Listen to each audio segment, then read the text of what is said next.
प्रिय छात्रों, नमस्कार। आज हम आपके लिए जो प्रॉब्लम सॉल्व कर दिखला रहे हैं वह प्रॉब्लम कक्षा 11 की गणित की एनसीईआरटी की हिंदी संस्करण की पाठ्य पुस्तक से ली गई है। ये प्रॉब्लम एक्सरसाइज नंबर 9.2 की 15वीं प्रॉब्लम है जो पेज नंबर 199 पर है। क्लियर? तो आज की हमारी प्रॉब्लम है, यदि a की पावर n प्लस b की पावर n अपॉन a की power n minus 1 plus b की power n minus 1 comma a और b के समानांतर माध्य हो तो n का मान ज्ञात कीजिए। तो सबसे पहले तो आप प्रश्न का मत तो समझ लीजिए। ऐसा है, ये दिया हुआ है कि आपकी ये राशि जो है a की घातांक n प्लस b की घातांक n अपॉन a की घातांक n माइनस 1 प्लस b की घातांक n माइनस 1, इसका मान उतना ही है जितना a और b का समानांतर माध्य है।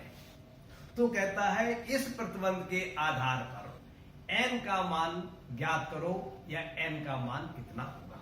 तो देखिए, हमने देखा दिया है a की पावर n प्लस b की पावर n बटे a की power n minus 1 plus b की पावर n माइनस 1 a और b का समानांतर माध्य है। ये समानांतर माध्य लिखा हुआ है, चलिए और लिख देता हूं मैं।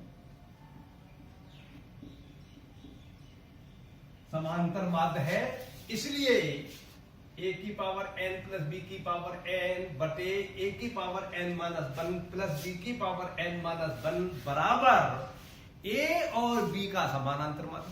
जब ये राशि जो है a और b के समानांतर माध्य के बराबर है, और हम जानते हैं अगर दो संख्याएं, दो राशियां p और q हो तो उनका समानांतर माध्य होता है p प्लस q बटे 2। अगर दो राशियां x और y हैं तो उनका समानांतर माध्य होता है x प्लस y बटे 2। अगर दो राशियां n और m हैं तब इनका समानांतर माध्य होगा n प्लस m बटे 2। तो जब ये कह रहा है कि इसका मान a और b के समानांतर माध्य के बराबर है तो a और b का समानांतर माध्य होगा a प्लस b बटे 2। इसका मतलब ये हुआ कि इस राशि का मान जो है a प्लस b बटे 2 के मान के बराबर है। तो इसका मतलब क्या हुआ कि ये हमने जो हमारे लिए प्रतिबंध दिया हुआ था लैंग्वेज में, उस लैंग्वेज को हमने इक्वेशंस में समीकरण में परिवर्तित कर दिया। अब इस समीकरण के सहायता से हमें n का मान ज्ञात करना है। इसके लिए हम क्या करेंगे, दोनों पक्षों में हम कैंची की गुणा कर लेंगे। तो कैंची की गुणा करने में इस गुणा को हम लिखेंगे LHS में और इस गुणा को लिखेंगे हम RHS में। इससे हमें थोड़ी सुविधा रहेगी। आपका मन है आप इसे LHS में लिख लें, इसे RHS में लिख लें, गुणा, यह आपके मन की बात है। लेकिन मैं इस प्रकार से लिख रहा हूं क्योंकि मैंने इसका हिसाब लगा लिया। आप अगर हिसाब लगा सकते हैं, किस ओर लिखने में सुविधा रहेगी, तब तो आप वैसा लिख दें, और हिसाब नहीं लगा पाते हैं पहले से तो आप जैसा चाहे वैसा लिख दें। ठीक है ना? तो हमें फल प्राप्त होता है 2 इंटू a की पावर n प्लस b की पावर n बराबर a plus b into a की power n minus 1 plus b की पावर n माइनस 1। अब इसको सिंप्लीफाई करते चले जाइए, अंत में आपको n का मान प्राप्त हो जाएगा। तो देखिए LHS में प्राप्त होगा आपको 2 की पावर n, 2 इंटू a की power n plus 2 into b की पावर n बराबर, और इसमें RHS में जब इनकी हम मल्टीप्लाई करेंगे तो पहले a से मल्टीप्लाई करेंगे इनकी और इनकी, तो हमें प्राप्त होगा a की power n plus a into b की पावर n माइनस 1। क्लियर? और b से मल्टीप्लाई करेंगे इन दोनों पदों की तो हमें गुणा प्राप्त होगी a की power n minus 1 into b plus b की पावर n। क्लियर? अब ये RHS में 4 पद लिखे हुए हैं, 1 2 3 4। इन चारों पदों को हम LHS में ले जाएंगे। देखिए ऐसा है, ये समीकरण को हल करने के नियम होते हैं, ये आपको जानकारी होना चाहिए।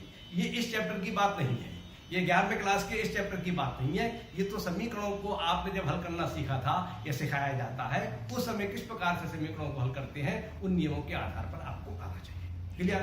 तो हम इन चारों पदों को RHS से LHS में ले जाएंगे, लेकिन हम जब LHS में ये पद रखेंगे तो इस प्रकार से रखेंगे, इस प्रकार से व्यवस्थित करके रखेंगे कि जिससे हमें प्रश्न को हल करने में सुविधा रहे। यदि आप सभी पदों को एक स्थान पर रख देंगे LHS में ले जाने के बाद, तो हमें प्रश्न को हल करने में थोड़ी सी असुविधा होगी, 2-3 लाइनें बढ़ जाएंगी।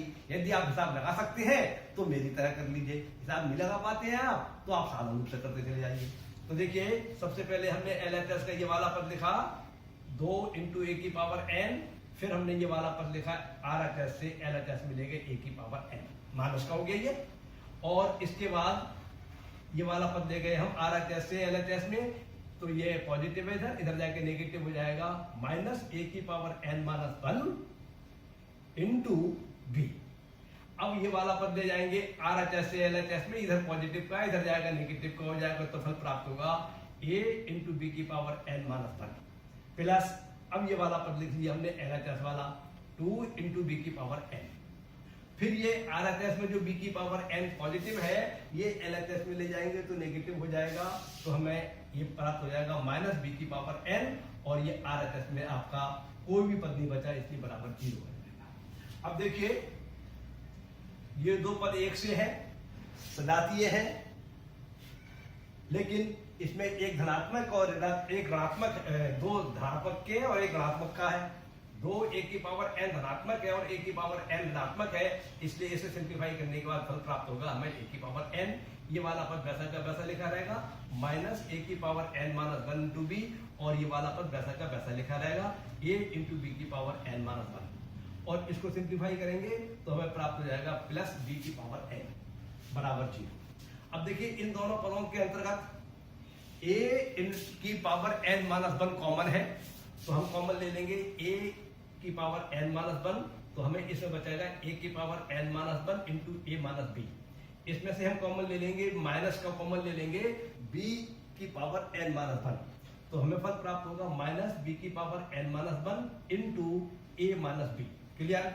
अब एक पद आपका ये है और एक पद ये है, इन दोनों पदों में आपका a - b कॉमन है, इसको हम कॉमन ले लेंगे, तो हमें फल प्राप्त होगा a - b इंटू a की पावर n - 1 माइनस b की पावर n - 1 बराबर 0।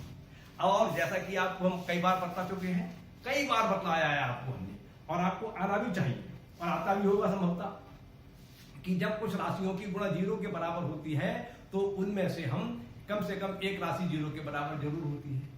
ये तो सिद्धांत है, लेकिन प्रश्न को हल करने के लिए क्या करते हैं कि हम हर एक राशि को एक बार 0 मानते हैं और उससे हम मान निकालते हैं। उसमें कुछ मान हो जाते हैं, कुछ अमान हो जाते हैं, या सभी मान हो जाते हैं, वो परिस्थिति की बात रही, ठीक है ना। तो अब यहाँ पर हम यदि a - b बराबर 0 मानेंगे तो फल प्राप्त होगा a - b बराबर 0, इससे फल प्राप्त होगा a बराबर b। लेकिन a और b अलग अलग राशियां हैं, ये प्रश्न में दिया हुआ नहीं है, लेकिन ये इम्प्लाइड है कि a और b अलग अलग राशियां हैं। और अगर हम a - b बराबर 0 मानते हैं तो a और b बराबर राशियां आ रही हैं, इसलिए ये मान तो हमारा हो गया अमान, ये तो मान नहीं सकते हम इसको 0 मानेंगे। तो यदि a की पावर n - 1 माइनस b की पावर n - 1 बराबर 0 है, तब हमें इससे सॉल्व करने के बाद फल प्राप्त होगा a की पावर n - 1 बराबर b की पावर n - 1, और इस पूरे समीकरण को हम b की पावर n - 1 से भाग दे देंगे, तो हमें फल प्राप्त होगा कि a की पावर n - 1 अपॉन b की पावर n - 1 बराबर 1। या तो आप ये कहिए इस पूरी राशि को आपने b की पावर n - 1 से भाग दे दिए समीकरण के लिए, या ये कहिए कि इसको इसके LHS वो हर में ले आएंगे। अगर आपका लिखा है x बराबर y, तो आप इसको इस प्रकार से लिख सकते हैं x बटे y बराबर 1। जब कैसे गुणा करेंगे तो आपको ये फल प्राप्त हो जाएगा। और ये इसके स्थान पर इन दोनों की पावर तो एक सी है, आधार अलग अलग है, तो इन दोनों के स्थान पर हम इसके स्थान पर लिख सकते हैं a बटे b की पावर n - 1। ये तो हमारा LHS में आ गया, a बटे b की पावर n - 1 बराबर, और RHS में लिखा हुआ है 1, और 1 जो है इसके स्थान पर हम लिख सकते हैं a बटे b की पावर 0, क्योंकि जब किसी राशि की अशून्य राशि की शून्य ना हो, यदि आपकी शून्य की पावर शून्य होगी तो वो 1 के बराबर नहीं होगा। यदि किसी अशून्य राशि की घातांक 0 के बराबर है, शून्य के बराबर है तो उस राशि का मान 1 के बराबर होता है। इसलिए हम 1 के स्थान पर ये लिख सकते हैं। इसका ऐसा इसलिए लिखा कि इधर जो आधार है वो आधार हमारा इधर भी बन जाएगा। तो जब दोनों पक्ष बराबर हैं और आधार बराबर है तो इसका मतलब ये हुआ कि दोनों पक्षों में जो घातांक हैं वो परस्पर बराबर होंगी। इसका मतलब n-1 बराबर 0 आ गया। अब इस -1 को आप RHS में ले जाइए तो आपको n बराबर प्राप्त हो जाएगा 1 के। इस प्रकार से ये प्रश्न सॉल्व हो जाता है। उत्तर देखिए ऐसा है, प्रश्न को हल करने से पहले सबसे पहले तो आप प्रश्न को पढ़िए, उसका मतलब समझिए क्या प्रश्न में दिया हुआ है और क्या पूछा है। फिर उस प्रश्न को करने के लिए जिन जिन सूत्रों का, जिन जिन नियमों का, जिन जिन सिद्धांतों का सहारा लेना है उनके हिसाब से प्रश्न को हल करते चले जाइए। लेकिन आप ये मत समझिए कि एक प्रश्न को करने के लिए आपको सब बातें बतलाई जाएंगी। कोई बात उसमें छठे क्लास की लगती है, कोई 6वीं क्लास की लगती है, कभी समानांतर माद का लगता है, कभी गुणोत्तर माद का नियम लग रहा है, कभी त्रिकोणमिति का नियम लग रहा है, कभी समीकरणों का नियम लग रहा है। तो ये सब नियम आपको याद होना चाहिए। अगर आपको समीकरण हल करना नहीं आते हैं तब भी आप नहीं कर पाएंगे। तो आप जिस कोर्स क्लास में पढ़ रहे हैं उसकी पढ़ाई करिए, उनके प्रश्नों को करिए, लेकिन साथ ही साथ यदि आप पुरानी बातों को भली प्रकार से नहीं जानते हैं तो उनको भी सीखिए, जिससे कि आप गणित को आसानी से सुगमतापूर्वक कर सकें। आपकी बात पूरी होती है। नमस्कार, धन्यवाद।